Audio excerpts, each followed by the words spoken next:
নমস্কার, আমি সঞ্জয়। গালগপ্পে এই প্রথমবার রবি ঠাকুর তাঁর জন্মদিন উপলক্ষে রবীন্দ্রনাথের দুরাশা গল্পটা আমরা আপনাদের শোনাচ্ছি। এই গল্পের সম্পাদনা এবং আবহ নির্মাণের কাজটি আমিই করেছি। না, আধুনিক প্রজন্মের দোহাই দিয়ে নতুন কোনো পলেস্তারা এতে আমরা যোগ করিনি, বরং সেই পুরনো রাবীন্দ্রিক সুরটাকেই ধরে রাখতে চেয়েছি। দীপঙ্করের ভাবনাটাও ছিল সেই একই রকম।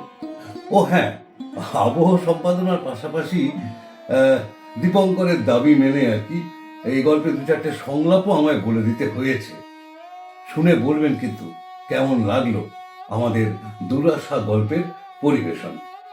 একটা কথা বলতে পারি, আজকের এই অস্থির আবহের মধ্যে একটা গূঢ় প্রশ্নের উত্তর কিন্তু এই গল্প আপনাদের দিলেও দিতে পারে।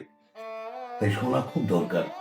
অবশ্যই শুনবেন রবি ঠাকুরের দুরাশা গালগপ্পে।